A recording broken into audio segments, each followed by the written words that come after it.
EBS 두란노 성경교실 가족 여러분, 그동안 안녕하셨습니까? 네, 대단히 반갑습니다. 오늘도 하나님께서 우리에게 이 자리에서 만날 수 있도록 은혜를 주셔서 감사하고, 오늘이 벌써 요한일서 13번째 시간이 됐는데 한 40분 우리 말씀을 나눌 때 성령께서 제 마음속에도 여러분들 마음속에도 함께 해주시기를 원합니다. 또 이 방송을 보고 계시는 모든 분들에게 하나님의 크시는 종을 기원합니다. 오늘은 다른 얘기를 하려고 그러는 게 아니라 사랑 얘기를 하려고 합니다. 여러분들이 제일 좋아하시는 사랑. 근데 하나님께 이제 속한 사람, 이게 지난번에 우리가 생각했던 제목이었었는데요. 두 가지 종류의 사람이 있다고 그랬습니다. 하나는 하나님께 속한 사람이고, 하나는 세상에 속한 사람인데, 뭐 겉으로 보면 다 똑같이 사람이죠. 그런데 그 차이가 어디서 나느냐 하면 그 사람 속에 뭐가 들어있느냐에 따라서 하나님께 속한 사람도 있고 세상에 속한 사람도 있는 것이죠. 하나님께 속한 사람은 그 속에 하나님의 영이 들어있습니다. 세상에 속한 사람은 그 사람 영혼 속에 어둠의 영이, 세상의 영이 들어있는 것이죠. 그럼 이제 하나님께 속한 사람은 그 안에 하나님의 영이 있다고 할 때 그게 어떻게 겉으로 표현돼서 나타나느냐 하면 사랑한다는 것입니다. 하나님은 사랑이신데 그 하나님의 사랑의 영이 속에 있어가지고 사랑을 하게 되면 이 사람은 하나님께 속한 사람이구나 하는 게 드러나는 거죠.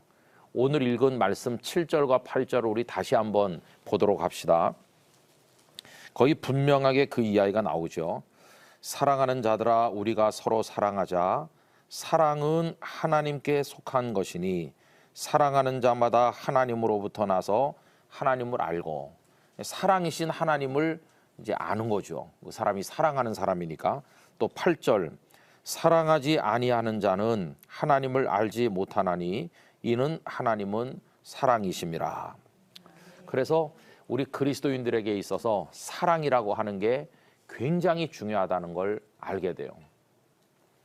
제가 아는 어떤 분이 계셨는데 이분은 자리에 앉기만 하면 아들 자랑을 엄청나게 했습니다. 아들이 키도 훤칠하니 크고, 그리고 이제 훈남으로 잘생겼어요. 그리고 그 아들이 서울의 아주 유명한 대학에 공부 잘해가지고 공부를 잘 마치고는, 그리고 우리나라에서 아주 굴지의 기업에 취직을 했는데 승승장구하는 겁니다. 그래서 장가도 안 간 젊은 나이에 상당히 높은 자리에 신임을 받아서 올라가니까 이 집사님도 그렇고 그 어머니 권사님도 그렇고 자리에 앉기만 하면 아들 자랑에 여념이 없는 거예요.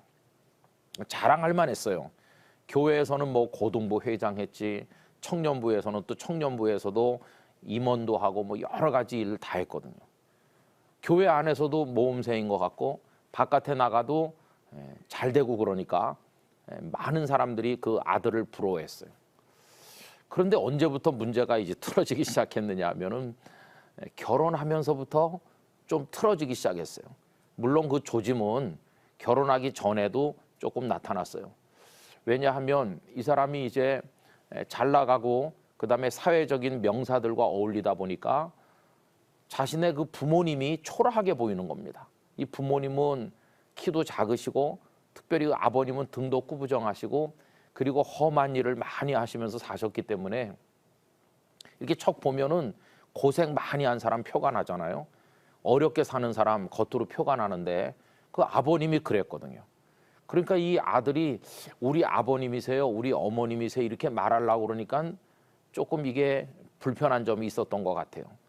그러고 있던 중에 이제 어떤 자매를 만나서 결혼을 하는데 저쪽 집은 세상 말로 빵빵한 집안인 거예요. 이 총각이 잘났고 또 회사에서도 잘 되고, 그러니까 뭐 많은 곳에서 중매가 들어오고 그랬는데 집안이 여러 가지 면으로 잘 갖춰진, 소위 세상적으로 보면은 잘 살고 그러는 집에 딸이 연결이 됐어요. 그래가지고 두 가정이 이제 상견례를 하니까 한쪽은 이렇게 기우는 것 같이 보는 겁니다. 볼 게 아무것도 없는데, 인간적으로 보면 진짜 아무것도 없는데 그냥 그 아들만 하나 탐나는 거고, 이쪽 집은 뭐 다 뭐 세상적으로도 출세했다는 집안이에요. 이래가지고 결혼하는 과정부터가 이제 이게 좀 힘들었어요. 그래가지고 결국은 모든 의사결정 과정에 부모님의 의사는 많이 묵살되거나 이렇게 되고, 그 부모님은 결혼시키지만 마음이 그렇게 썩 깊으진 않았던 것 같아요. 어쨌든 이제 결혼을 해서 살게 됐습니다. 아이들도 한 둘 태어나고 하는데, 여러 해 지나니까 이 아버지 집사님께서 아들 얘기를 안 하는 거예요. 언제부턴지. 전에는 앉기만 하면 아들 얘기하셨는데 아들 얘기가 쑥 들어가셨어요. 오히려 상대방 쪽에서 궁금하니까 아드님 요새 어떻게 사느냐고, 결혼하고 애들은 잘 크느냐고 이렇게 물어보는 거죠. 본인이 먼저 얘기를 안 하는 거예요. 이유가 뭘까요? 그 부모님과 자식 사이에 이게 관계가 아주 잘못되기 시작한 거예요. 그래서 이제 부모님이 집에 찾아오는 것도 안 좋아하는 거죠. 그러다가 나중엔 어디까지 악화됐느냐 하면은 아들 내외가 이사를 갔는데 이사 간단 말을 안 하는 거예요. 그 다음에 어디로 갔는지 물론 알려주지 않는 거죠. 이사 간단 말 자체를 안 하니까. 어느 날 그 어머니께서 아들 집을 물어물어 찾아갔더니 다른 사람이 살고 있는 거예요. 얼마나 충격을 받았는지 말할 수가 없어요. 그분이 저한테 오셔가지고 막 울면서 아들 키운 게 아무 소용없다는 거예요. 아들을 허키웠고 그동안 하나님 사랑 안 하고 아들을 우상 삼아 살았는데 이제 와서야 뒤늦게 깨닫는다고 그러면서 회개한다고 그러면서 서러움에 복받쳐가지고 오시는 거예요. 결국 그 아들은 부모님 집에 출입을 안 하면서 한 10여 년 세월은 그렇게 살았습니다. 물론 회사에서는 일 잘해가지고 그 굴지의 기업에서 상당한 높은 자리에까지 올랐죠. 그런데 그렇게 한참 지난 다음에 그 아버님이 저한테 오셔가지고 무슨 얘기를 하냐 하면은 우리 아들한테 한번 가봐 줄 수 있느냐 그러는 거예요. 아니 왜요? 아들이 잘 살지 않습니까? 그러니까 아들이 어느 병원에 지금 중환자실에서 오늘 내일 하고 있다는 거예요. 아니 잘 살고 뭐 다 그러던 사람이 왜 갑자기, 나이도 이제 40 조금 넘어가지고 40 중반이나 됐을 텐데 한창 건강하고 열정적으로 살 나이인데 아니 왜요? 그러니까 하여튼 목사님 뭐라고 말할 수가 없으니까 가서 내 아들 죽기 전에 천국을 볼 수 있도록, 주님을 영접할 수 있도록 기도 한번 해달라고. 그래서 이제 그 병원에 갔죠. 원래 면회 시간도 아닌데 어떻게 어렵게 부탁을 해서 가보니까 제가 알던 그 아들이 아니에요. 그렇게 풍채가 좋고 기골이 장대하고 그랬던 사람인데 완전히 꼬챙이같이 말랐고, 그리고 죽음의 그림자가 벌써 그 얼굴에 덮여 있는 것을 보게 됐어요. 알고 보니까 백혈병을 알아가지고 그동안에 할 수 있는 걸 다 했는데 안 된 것이에요. 그래서 내가 그 아버지 어머니에게 아들이 이렇게 된 거 언제 알았어요? 그러니까 며칠 안 된대. 그럼 그동안에 병을 앓고 있는 동안에 왜 부모님에게 연락 안 했냐? 그쪽에서 연락하지 말라고, 우리 다 돈으로 얼마든지 치료할 수 있는데 연락하지 말라고 그래서 부모님에게 전화조차 안 하고, 그러다가 이제 마지막에 죽게 되니까 그때 생각난 게 아버지 어머니가 생각난 거예요. 얼마나 후회 막급이겠습니까? 그래 부모가 달려와 보니 이제는 뭐 죽음의 문턱에 서 있는 거죠. 그동안 세상으로 나가느라고 믿음 다 팔아버렸고 교회 문턱에도 잘 안 갔고 그저 돈 벌어서 자식 키우고 사는 재미에 거기 취해가지고 부모에 대한 도리도 안 하고 하나님께 대한 믿음의 도리도 다 잊어버리고 그렇게 살다가 헤어날 수 없는 지경에 도달한 거예요. 그래서 이제 그를 위해서 다시 믿음으로 돌아오라고, 육신은 어차피 이렇게 희망 없는 상황에 이르렀지만 이제 하나님을 영접할 수 있도록, 하나님의 나라에 들어갈 수 있도록 하나님께서 지금 마지막 시간을 기회로 주시는 것 같은데 회개할 거 다 회개하라고. 그동안 부모님 마음 아프게 한 죄 이거 회개해야 되고, 주님 버리고 돌아다닌 죄 그 회개해야 된다고 말로 다 할 수 없는 눈물을 흘리죠. 이제 말할 기력도 별로 없어요. 이제 그렇게 가봤는데 그 복도에서는 저쪽 사돈도 오셨거든요. 그래갖고 사돈들끼리 나란히 앉았는데 아무 얘기도 안 해요. 관계가 완전히 없는 거죠. 그리고 제가 갔다 오고 나서 이틀인가 3일인가 있다가 결국은 세상을 떠났는데 그 마지막 짧은 시간이 하나님께서 주신 회개할 수 있는 기회였다고 생각이 드는 것이죠. 여러분, 그 아들은 세상적으로 잘났습니다. 또 중고등학교 시절에 교회에서 열심히 했습니다. 그런데 그가 진정으로 하나님께 속한 사람이었느냐 이렇게 물어보면 하나님께 속한 사람이 아니죠. 왜 그러냐 하면 하나님께 속한 사람은 사랑을 알고 사랑한다고 그랬는데 사랑을 안 하잖아요. 그죠? 부모 사랑조차도 안 하잖아요. 가장 기본적인 게 부모는 자식을 사랑하고 자식은 부모를 사랑하는 건데 그 사랑의 마음이 바싹 메마른 것은 그 속에 어둠의 영이 지배하고 있다는 증거고, 따라서 사랑이신 하나님을 모르니까 그 사람은 하나님의 사람이 아닌 것이죠. 설령 그 사람이 교회 드나들면서 예배를 드린다고 할지라도 사랑하지 않으면 그 사람은 하나님께 속한 사람이 아니라는 것이. 그래서 여러분, 우리가 심각하게 생각해야 될 주제가 여기 나옵니다. 우리는 흔히 구원을 어떻게 받나요? 이렇게 물어보면 여러분 잘 아시는 말씀이 있죠. 구원을 어떻게 받아요? 믿음으로 받는다고 그래요. 그러면서 단골로 등장하는 성경 구절이 로마서 1장 17절에 오직 의인은 그 믿음으로 말미암아 살리라. 여러분 다 잘 아시잖아요. 그죠? 그거를 이제 앞에다 내세우고 그저 믿습니다만 잘하면 구원 받는 것처럼 생각하는데 성경은 그렇지 않아요. 그러면 못된 짓 다 하고 그 다음에 미워하고 사랑하지 않고 부모조차도 공양하지 않으면서 그렇게 멋대로 살던 사람이 믿습니다만 하면 되는 겁니까? 여러분, 하나님의 구원은 그렇게 싸구려 구원이 아닌 것이. 믿음보다 오히려 더 강조되고 있는 가치가 사랑이라는 것을 잊어서는 안 되는 것이죠. 그럼 오늘 말씀에도 보면 사랑하지 않는 사람은 하나님께 속한 사람이 아니에요. 다른 말로 바꿔서 말하면 그런 사람은 구원받는 사람이 아니라고 하는 거죠. 그런데 우리 한국 교회 교인들 거의 대부분은 사랑은 선택사항인 것처럼 생각하고 구원받는데 믿음이 필수적인 걸로 얘기해요. 예를 들어서 이런 거죠. 아들이 어떤 자매와 연애를 해가지고 데리고 옵니다. 어머니, 이번에 제가 결혼하고 싶은 사랑하는 자매인데 한번 만나봐 주세요. 그러면 이제 어머니가 며느리 될 그 자매를 만나겠죠. 그래, 너랑 너희 집안은 예수님을 믿니? 이거부터 물어보겠죠. 크리스찬 가정에서는. 근데 이 자매가 하는 말이 아예 안 믿는다고. 저희 집에서는 기독교가 뭔지 몰라요.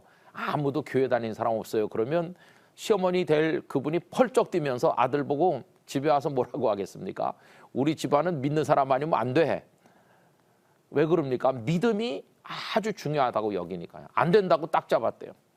그런데 얼마 후에 그 자매가 와서 어머니, 저도 이 사람 따라서 교회 다닐 겁니다.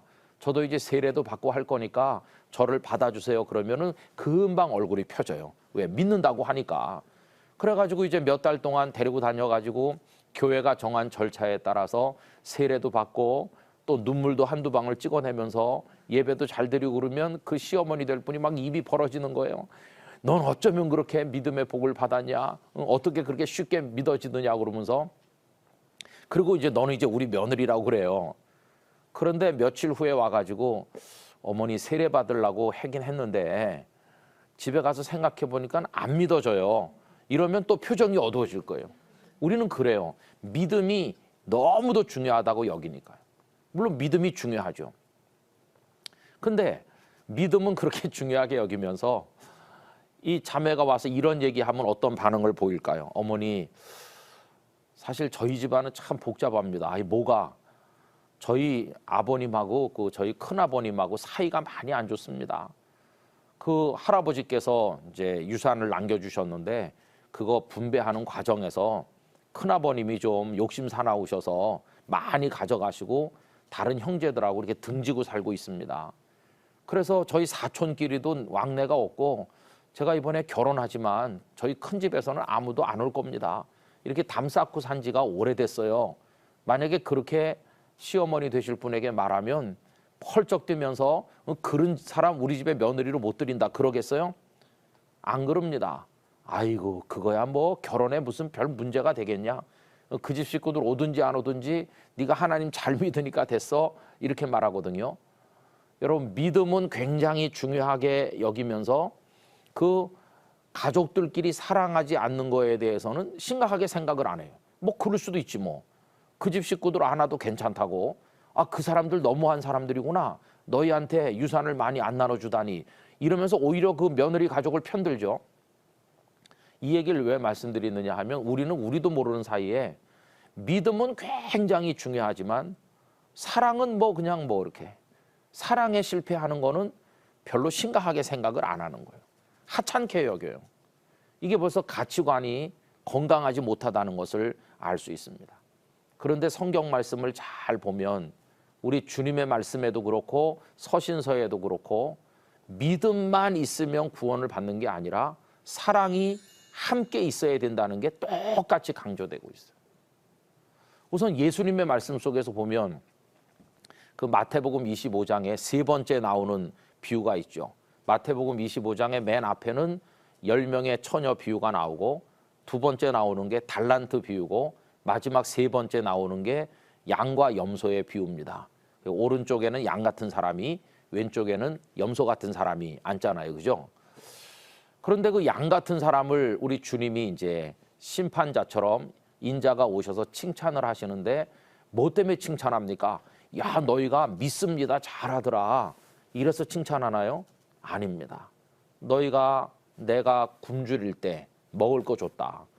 내가 헐벗었을 때 입을 걸 주고 내가 병들었을 때 찾아봤고 내가 옥에 갇혔을 때 나를 찾아와서 위로해 줬다고 결국 사랑을 베푼 거를 보고 그러니 너희를 위해 준비된 영생에 들어가라. 구원을 받으라는 거예요. 이 사람들이 무슨 뭐 예배를 열심히 드리고 무슨 통성 기도를 하고 무슨 뭐 믿습니다 이거 해가지고 된 게 아니라 헐벗고 굶주리고 배고프고 하는 그런 사람들을 사랑한 것 때문에 너는 영생에 들어가라는 거예요. 반면에 염소로 분류된 사람들은 그 반대 아닙니까? 배고픈데도 먹을 거 안 줬다. 헐벗었는데도 입혀주지도 않고 내가 옥에 갇혀도 병들어 있어도 너희들은 와서 보지도 않았다고 그렇게 하시면서 너희를 위해 준비된 영원한 형벌에 떨어진다고 말씀하시잖아요. 그러니까 주님께서 하시는 말씀이니까 누구 다른 사람이 한 말이라면 가볍게 여길 수 있지만 예수님의 말씀이 사랑을 베푼 사람 구원으로, 사랑을 행하지 않은 사람 영원한 형벌로. 그러니까 우리가 지금까지 그저 믿기만 하면 된다고 했던 우리의 신앙의 틀이 흔들리지 않습니까? 그 다음에 여러분 야고보서 말씀에도 보면 몇 군데 나와요. 제가 성경 말씀을 몇 군데 읽어드려 볼 텐데 야고보서 2장 13절부터 17절까지인데 여러분 한번 잘 들어보세요. 긍휼을 행하지 아니하는 자에게는 긍휼 없는 심판이 있으리라. 긍휼 없는 심판이 뭡니까? 그건 멸망하는 겁니다. 긍휼은 심판을 이기고 자랑하느니라. 긍휼은 사랑의 다른 말이라고 할 수 있지 않습니까? 내 형제들아 만일 사람이 믿음이 있노라 하고 행함이 없으면 무슨 유익이 있으리요? 그 믿음이 능히 장이를 구원하겠느냐? 만일 형제나 자매가 헐벗고 일용할 양식이 없는데 너희 중에 누구든지 그에게 이르되 평안히 가라 덥게 하라 배부르게 하라 하며 그 몸에 쓸 것을 주지 아니하면 무슨 유익이 있으리요? 이와 같이 행함이 없는 믿음은 그 자체가 죽은 것이라. 그러니까 아무리 믿는다고 하면서 사랑합니다, 맛있는 걸로 잘 드세요, 몸을 따뜻하게 하세요 그러면서도 사랑을 베풀지 않으면 그 사람 긍휼이 없는 사람이고 긍휼이 없는 사람은 긍휼 없는 심판을 받는 거고 긍휼 없는 심판은 결국 멸망으로 떨어지는 거죠. 그래서 우리 심각한 반성을 하게 되는데 그냥 믿습니다만 가지고 구원받는 게 절대 아니라는 걸 여기서 알 수 있어요. 그 다음에 야고보서 2장 22절을 한 군데 더 보면요. 네가 보거니와 믿음이 그의 행함과 함께 일하고 행함으로 믿음이 온전하게 되었느니라. 그 행함은 뭘 말하는 거겠어요? 사랑을 말하는 거죠.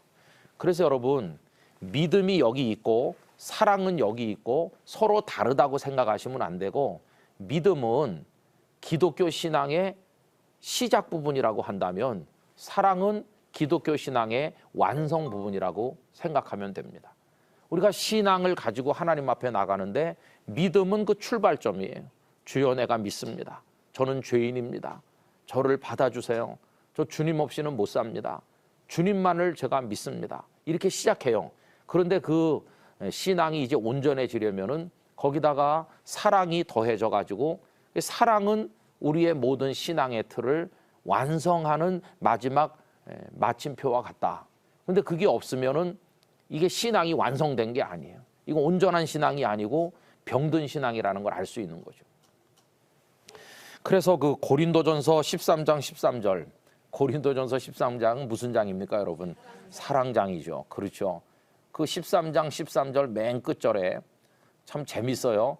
13자를 서양 사람들은 좀 불길하다고 생각하지만 성경은 이렇게 나중에 그 장절을 구분하다 보니까 13장 13절이 가장 아름다운 말씀이죠. 그런즉 믿음, 소망, 사랑 이 세 가지는 항상 있을 것인데 그 중에 제일은 사랑이라. 그러니까 믿음도 대단히 중요하고 소망도 중요하지만 사랑은 최고라고.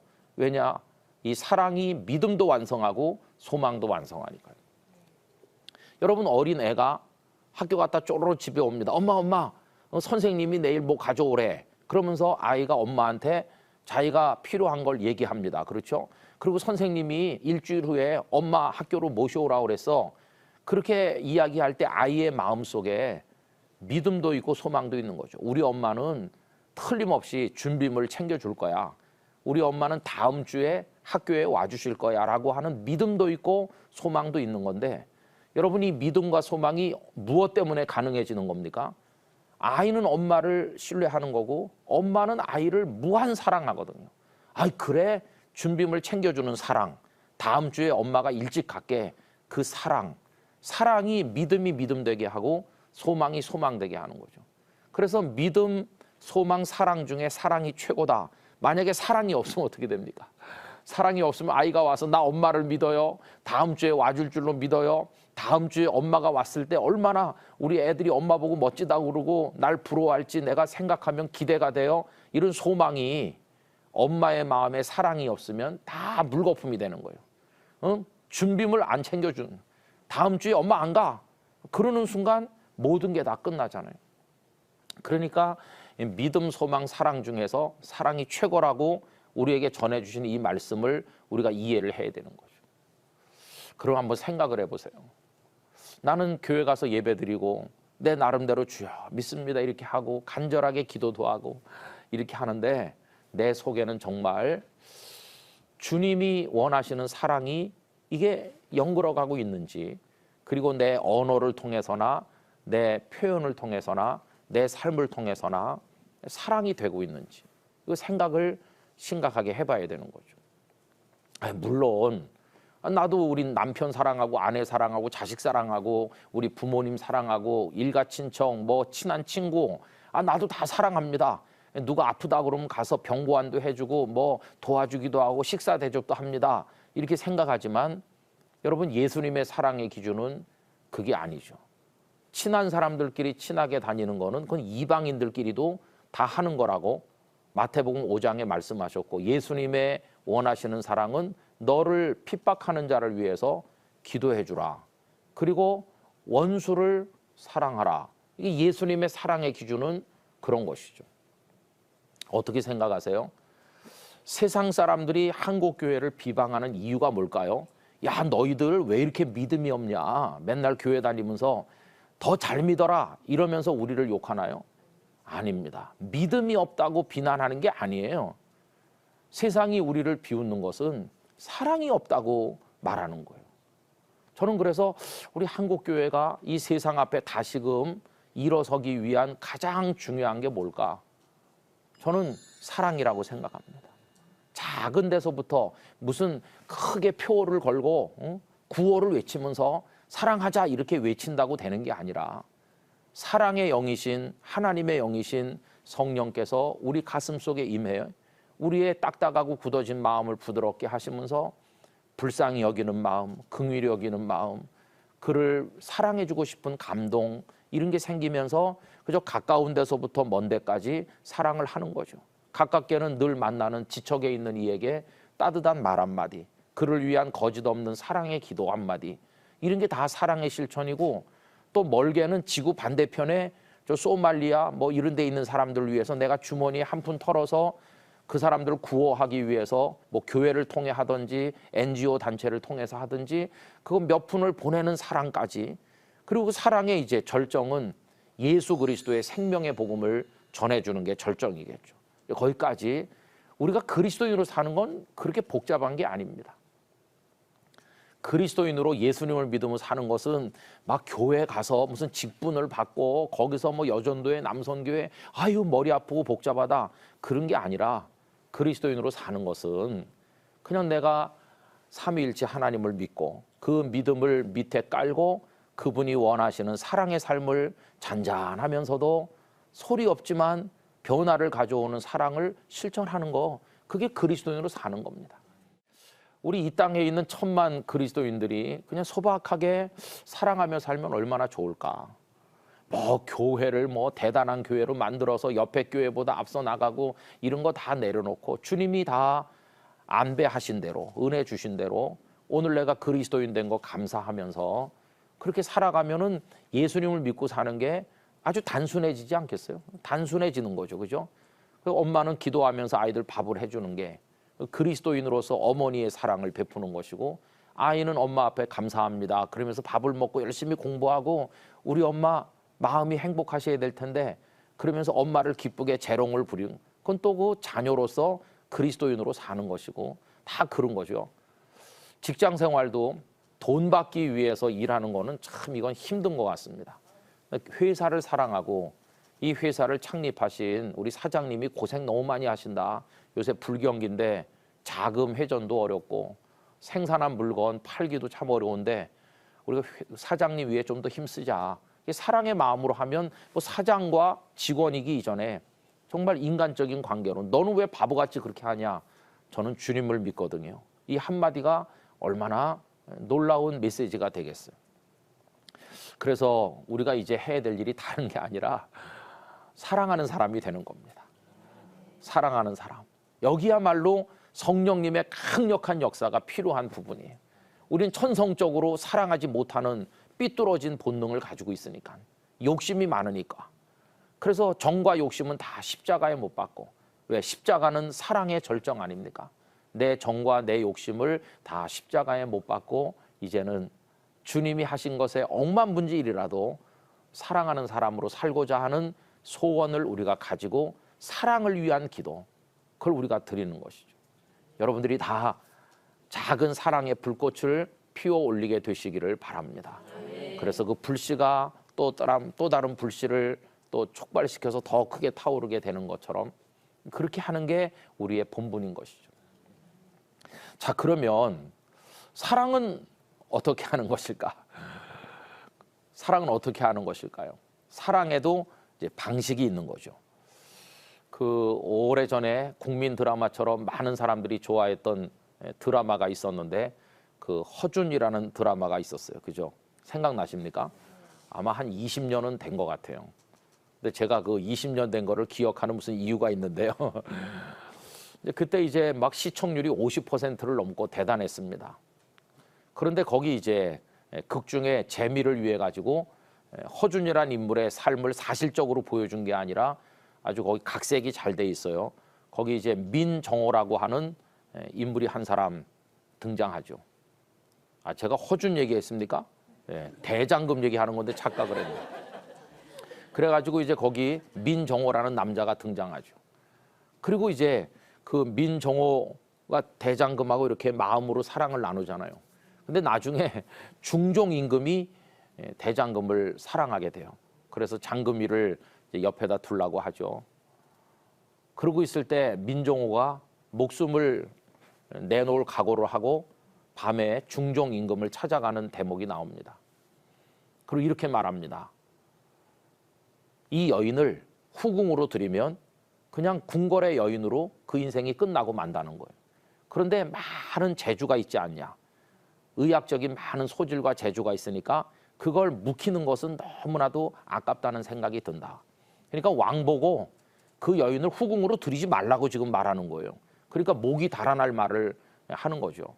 그러면서 무슨 얘기를 하느냐 하면은 저도 장금이를 연모한다는 거예요. 그 임금이 다 알고 있어요. 그 임금이 질투하고 있거든요. 두 사람의 마음이 이렇게 되는 걸 보고.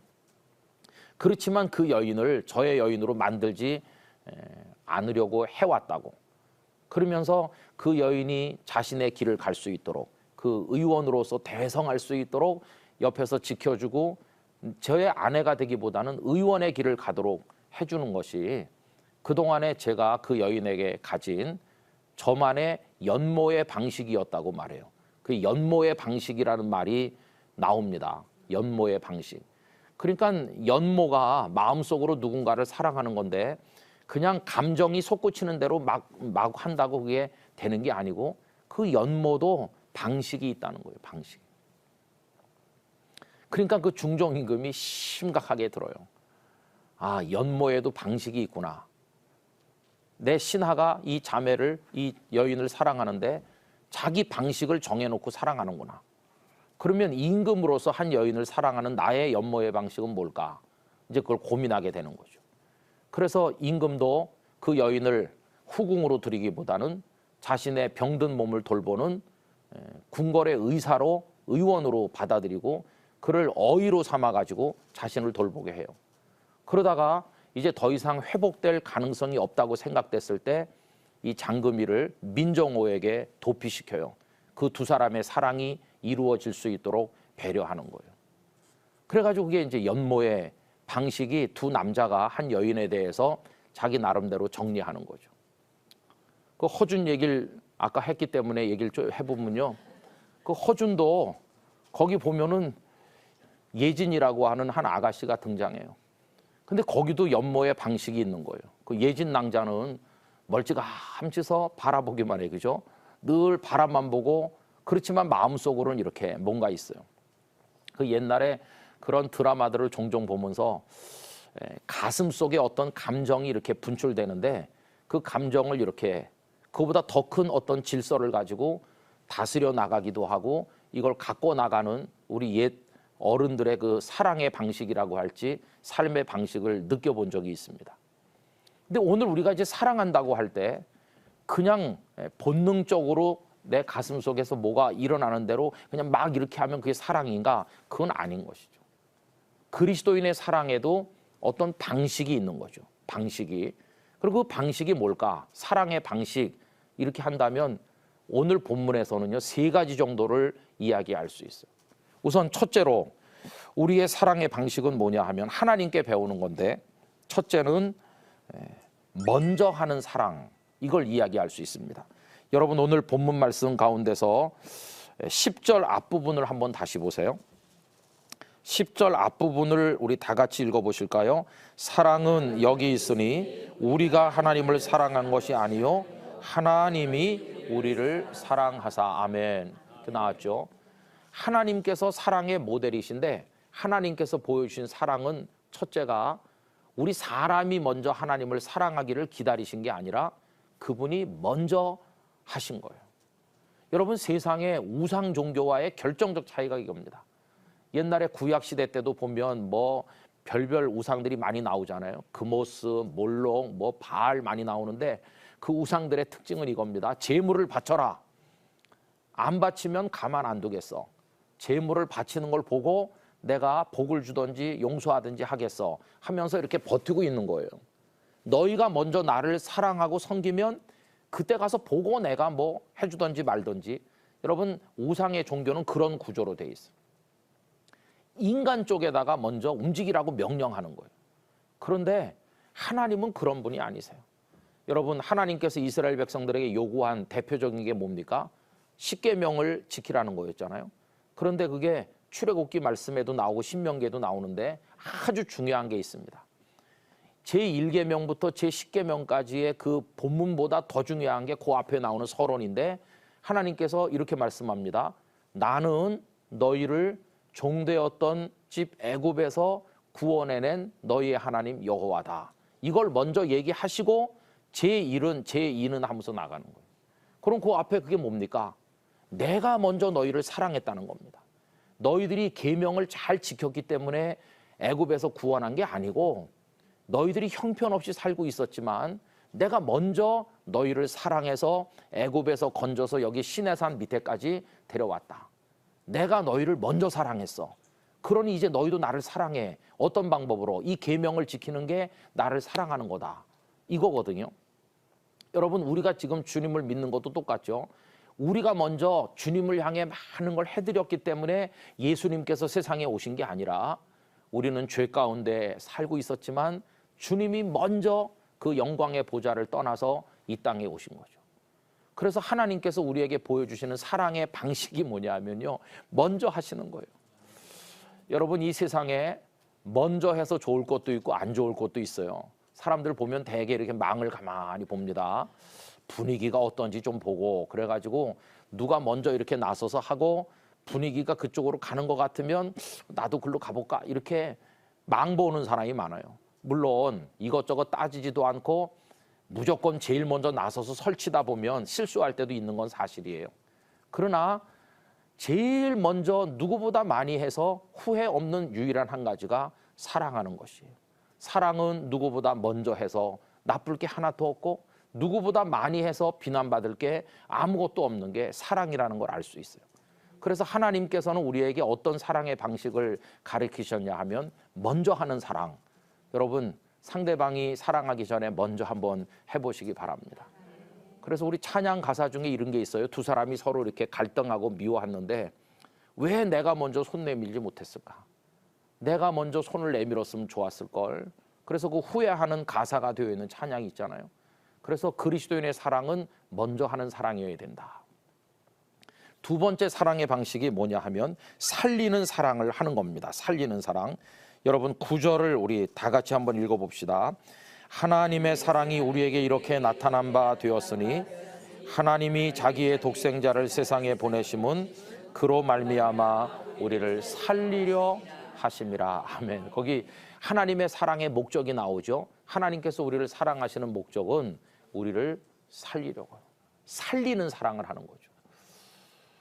그 벌써 몇 년 된 것 같아요. 아마 그 호주라고 생각되는데 어떤 남자가 어떤 여자를 사랑한다고 이 여인을 갖다가 자기 집 그 지하에다가 가둔 거예요. 그런 뉴스 생각나세요? 그래가지고 긴 세월 동안을 짐승을 사육하듯이 바깥에 햇빛을 못 보게 하고 가둬놓고 학대하고 때리고 그러면서 거기서 가축 키우듯이 하는 거예요. 그러면서 이 자매가 막 살려달라고 나가게 해달라고 그러면 난 너를 세상의 위험으로부터 지켜주는 거라고. 저 바깥에 나가면 얼마나 험한 게 많은데 여기 있어야 안전하다. 이거는 죽이는 사랑이죠. 죽이는 사랑. 근데 하나님께서 우리에게 행해 주신 사랑은 독생자 예수님을 보내시고 이렇게 하는 건데 우리를 살리는 사랑을 하신 것이. 그래서 여러분, 우리 교회가, 우리 성도 개개인이 어떤 사랑을 베풀 때 그 결과가 뭐여야 되느냐 하면 어떤 사람의 영혼이 살아야 되고 가정이 살아야 되고 삶이 살아나는 사랑을 우리가 해야 되는 것이죠. 마지막 세 번째 하나님이 보여주신 사랑은 뭐냐 하면요, 용서하는 사랑입니다. 용서하는 사랑. 여러분, 10절 후반부를 보십시오. 10절 후반부. 우리 죄를 속하기 위하여 화목제물로 그 아들을 보내셨습니다. 여러분, 우리 죄를 용서해 주시려고. 하나님의 사랑의 마지막 목표는 우리를 용서하는 것이었어요. 제가 지난번에 계속 반복적으로 말씀드렸는데 우리 기독교인들이 제일 못하는 게 용서하는 일입니다. 베푸는 사랑은 상당히 잘해요. 우리 어디 누구 도와줍시다. 그러면은 돈 모아서 뭐 베풀고 가서 뭐 밥도 해서 대접하고 그런 사랑은 잘하는데 용서하는 사랑을 못해. 용서하는 사랑. 지난번에도 말씀드렸는데요. 제가 아는 어떤 권사님이 좀 누구랑 이렇게 사이가 안 좋은데 이게 어제 오늘의 일이 아니고 좀 해묵은 갈등이 있어요. 그래서 제가 한번 권해봤죠. 아유, 그렇게 전도도 많이 하시고 헌신도 많이 하고 그리고 이렇게 모든 걸 다 잘하시는데 제가 생각할 때 그분을 그냥 과감하게 용서하시죠. 찾아가서 밥 한번 먹자 그러든지 하여튼 뭐 어떻게 한번 해보시죠. 그랬더니 목사님, 내가 딴 건 다 할 수 있어요. 뭐 다른 거 뭐 돈을 내는 것도 할 수 있고 내가 시간을 내는 거 뭐 제가 다 할 수 있어요. 그런데 내가 그것만은 못 하겠어. 그거 하라고 저한테 말하지 마세요. 아, 그럼 그분은 지금 뭡니까? 하나님께서 용서하지 않은 채로 와서 드리는 예배, 용서하지 않은 채로 하는 그 봉사와 헌신을 기뻐하실까? 참 안타깝더라고요. 우리가 제일 못하는 게 용서 그겁니다. 여러분, 우리의 사랑의 마지막 절정이 뭐냐 하면 용서하는 사랑입니다. 예수님께서 굶주린 사람들에게 오병이어의 이적을 일으켜서 먹여주셨어요. 병든 자를 고치셨어요. 아무리 병든 자를 많이 고치고 배고픈 사람 많이 먹였어도 용서하시는 십자가가 없었다고 한다면 아무 소용없는 거예요. 주님의 사랑의 절정은 용서하는 거였어요. 우리 그거를 할 수 있어야 됩니다. 자, 그래서 이제 오늘 얘기를 정리하면 하나님께 속한 하나님의 사람이라면 사랑하는 건데 그 사랑에는 방식이 있다는 것이죠. 저는 오늘 우리 모두가 사랑의 결심을 다시 한번 새롭게 하게 되기를 바랍니다. 생각해 보세요. 사랑이 얼마나 중요한가 하면은 이스라엘 백성들에게 하나님께서 만나를 먹여 40년 동안 광야를 살게 하셨죠. 아말렉을 이기게 하셨죠. 홍해를 막 건너고 요단강을 건너고 그리고 여리고성이 무너졌잖아요. 근데 그거 하실 때 예수님이 이 땅에 오신 건 아니었어요. 그렇죠? 그냥 그건 예수님이 안 오셔도 다 되는 거였어요. 그런데 우리의 죄를 용서하기 위해서는 만나 내리는 것 같고 안 되고 홍해를 가르는 것 같고 안 되기 때문에 예수님께서 직접 오신 거예요. 그래서 주신 게 우리의 죄를 용서하는 십자가였어요. 그러니까 하나님의 사랑의 절정은 십자가라는 걸 알 수 있어요. 우리의 사랑을 키워나가서 다 포용하고 용서하는 사랑에까지 이른다면 누가 우리를 볼 때 아, 진짜 예수쟁이인가 보다 이렇게 될 거예요. 이 사랑의 능력과 사랑의 역사와 열매가 우리 가운데 풍성하기를 진심으로 기원합니다. 성령께서 여러분 속에 사랑의 영을 충만하게 부어주시기를 원합니다. 여러분 대단히 감사합니다. 이제 우리 또 다음번에 만나도록 하겠습니다. 우리 하나님께 영광의 박수 올려드리도록 하겠습니다.